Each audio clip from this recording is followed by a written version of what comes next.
luka ya, kena sen, kena pecahan botol dan sebagainya, pada hari kelima pun ini masih terbuka. Kalau benangnya dibuka maka terjadi pembukaan, sehingga pada daerah-daerah tertentu, anatomi tertentu itu proses penyembuhannya tidak sama. Itu nanti berbanding lurus dengan cara kita membuka jahitan. Jadi ada jahitan di wajah memang harus 5 hari, jahitan di kaki sampai 20 hari, bahkan di daerah tertentu di fasial itu bisa sampai 3 bulan. Ya, benangnya bisa risis sampai 3 bulan. Kenapa? Karena di sana tidak ada perdana. Contohnya saat kita malu ya ketemu pacar kita, daerah mana kira-kira yang warnanya merah? Jangan sebut bensin ya. Saya dokter juga dari dokter daerah mana yang merah? Mungkin daerah wajah, telinga, hidung. Daerah mana yang paling pucat? Mungkin di kaki ya. Di sana ada berwarna malah tambah berkeringat. Nah, itu yang sulit sembuh. Oke, ini adalah contoh-contoh medis, contoh-contoh kaktus ya. Dari besarannya ada tahu di mana posisi kita masing-masing. Ya. Untuk mas yang dipakai baju itu di mana kira-kira posisinya? Ada di luar sini, ya daerahnya. Oke ya. Atau sebelah sini. Begitu ya, oke ya. Jadi ini adalah contoh di mana penis yang belum disunat. Ya. Penis yang belum disunat atau penis yang belum terbuka. Ini yang sudah dan ini teman-teman yang cewek, mohon maaf, hanya gambar aja ya. Soalnya yang asli nanti teman-teman malu. Jadi hanya gambar aja. Ini contoh beberapa hitung sisi ya. Panjangnya, pendeknya, besarnya dan sebagainya tidak sama ya. Jadi tidak ada seragam. Jadi bentuknya, oh ini harus pendek, ini harus panjang, ini harus ini. Tidak ada rumus baku, tapi isi-isinya adalah di mana waktu kita tarik ke atas, maka di posisi yang kita potong adalah sejajar dengan penisnya ini. Ya. Jadi waktu kita tarik, disinilah yang kita potong. Jadi kita tarik penuh ke atas, maka ini kita semak dulu ya, kita kasih tanda, ini akan kita potong. Kalau enggak, dia pasti akan masuk ke dalam.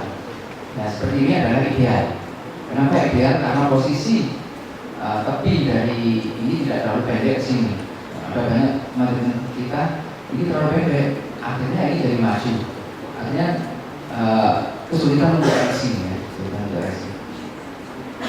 Saat insisi pertama, maka ini yang terjadi. Yang pertama adalah fase hemostasis. Di sana ada terjadi vasokonstriksi.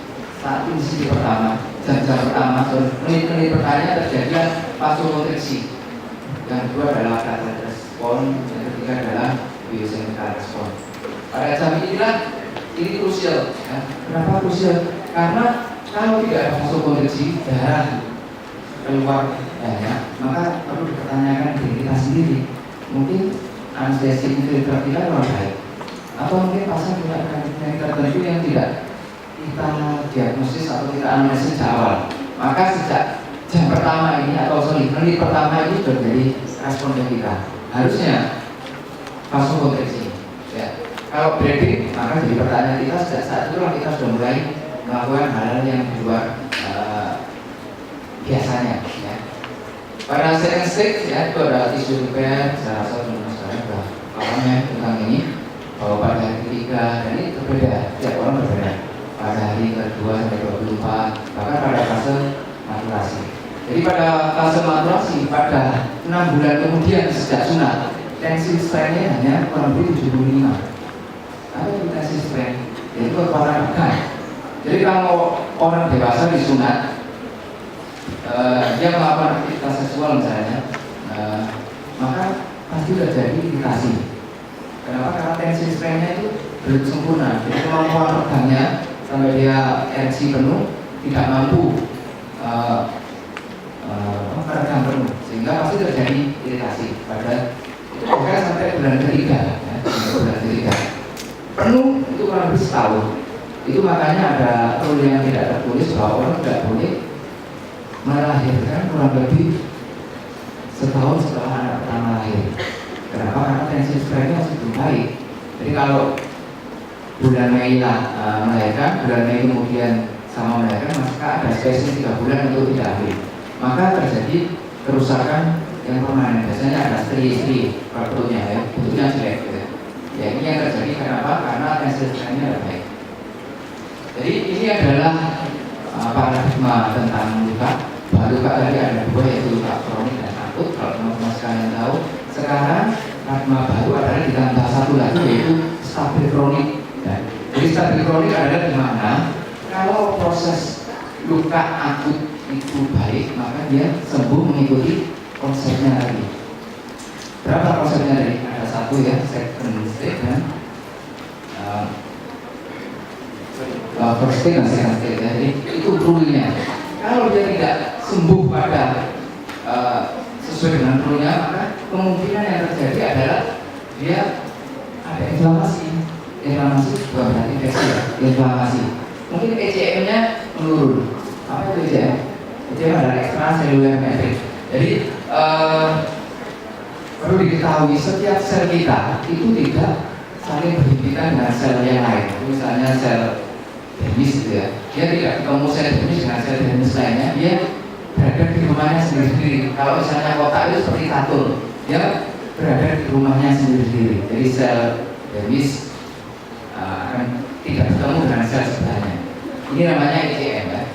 Kalau ECM turun, inflamasi menaik, epitelisasi turun, maka jadi sulit sembuh. Kalau sulit sembuh, luka tidak unpredictable, maka dia akan jatuh ke dalam luka kronik. Kalau luka kronik ada bakteri, dibuktikan dengan swab kultur, dibuktikan banyaknya jaringan sudah, ada sudah dibuktikan dengan banyak jaringan nekrotik, maka luka jadi tidak sembuh dan menjadi stabil kronik. Ya. Jadi guru kita bukanlah sembuh, tapi stabil kronik. Contohnya apa? Contohnya adalah misalnya luka CA pada amin. Ya. Luka itu akan mengikuti pasien terus 3 bulan kemudian, 6 bulan kemudian, setahun kemudian. Bahkan kalau pasien bisa survive, bisa jadi 15 tahun kemudian masih tetap membawa luka. Jadi goal kita adalah bukan menyembuhkan, tapi membuat luka itu menjadi stabil kronik. Bagaimana eksudatnya terhandle dengan baik, bagaimana nyerinya eliminasi dan sebagainya. Perawatan luka, ya, kita sudah masuk. Jadi setiap luka itu wajib tertutup. Ya, kenapa kok wajib tertutup? Tanpa tertutup, maka luka akan jatuh dalam luka stabil kronik tadi ya. Maka urut-urutannya kalau luka itu tidak sembuh, maka yang pertama kita lakukan adalah penjahitan. Kalau luka tidak sembuh spontan, maka langkah kedua adalah penjahitan. Kita lakukan penjahitan, ini adalah advance-nya dari penjahitan. Dimana misalnya ini pasien tertusuk ya, terbulai ususnya, terus kita kembalikan lagi. Ini yang pertama kita lakukan penjahitan. Yang kedua kita lakukan skin stretcher. Yang ketiga kita lakukan ini menggunakan alat. Ya. Jadi satu penjahitan ini itu kita 3 modalitas yang kita lakukan. Mungkin tidak bisa dilakukan penjahitan karena terlalu luas, maka kita lakukan PCSI atau mikrobatik. Kulitnya kita tanam, kita ambilkan dari paha, kita tanamkan di perut. Nah, hari kemudian, 2 hari kemudian maka tampak luka menutup. Ya. Berikutnya adalah flepokan, flat jauh, reflect. Ini persis yang dilakukan oleh yang di Surabaya yang diserang air keras oleh suaminya, tahu ya, Lisa itu. Ya, Lisa dilakukan reflect, yaitu wajahnya diambilkan dari punggung. Punggung ini diambil, dipetren dulu wajahnya, terus ditempelkan di wajah. Berikutnya Lisa sekarang stepnya ke 11, harusnya ke 25 step, karena step ke 12 sampai 25 tidak dibiayai oleh BPJS, maka dia berhenti pada step ke 11. Setelah ditempelkan di wajah, baru dibentuk mulai hidung, mulut, dan sebagainya. Sekarang udah pernah melihat wajahnya Lisa yang step 12? Ya. Memang saya nggak tahu fotonya. Udah di dompet fotonya istri saya. Mau saya tunjukkan nanti nggak mirip ya. Jadi contohnya ini ada luka akut, dijahit, selesai problemnya. Jadi mohon dilihat kalau luka penjahitan, tepi kanan dan tepi kiri adalah kulit sehat, maka tidak perlu perlakuan yang over prosedur, misalnya ditutup sampai berhari-hari. Ya. Jadi yang kita bahas tadi adalah yang luka penjahitan itu sangat sederhana sekali penanganannya, cukup dengan antiseptik aja, dengan krim ataupun dengan salad. Jadi salad itu ada dua, yang pertama oil based dan water based. Jadi kalau oil based itu misalnya dengan salad, ya. Kalau water based misalnya intinya yang mengandung air, sehingga komponen yang water based itu akan cepat larut pada hitungan jam yang harus diberi lagi, ya. Bedakan kalau misalnya kita kasih mesin salad, maka bisa jadi 3 hari kemudian masih ada. Ini misalnya adalah SSD, kulit yang besar itu tidak bisa ditanam. Ini black, ya, diputar-putar aja, matanya ada, kelihatan dari sebelah sana. Ini free black, ditekan, sudah pakai sensor namanya. Dari kulit yang sebelah kanan ditanamkan ke sebelah kiri. Alat dan bahan dressing, ya. Jadi kalau sekarang kita masih melakukan ini, maka kita disebut sebagai tradisional dressing. Kenapa tradisional? Setiap luka itu teman-teman pasti cucinya dengan antiseptik yang luar biasa, ya. Misalnya sedikit chlorhexidine, hidrogenperoxide, iodin dan sebagainya. Itu kita masih menganut konsep tradisional. Kenapa? Setiap luka itu kurang lebih hampir 99% itu adalah kulit sehat. Sehingga kalau kita cuci dengan hidrogenperoxide, maka kita telah melukai 99 tadi. Yang jelek kan kurang lebih cuma 1%, 3% yang tampak.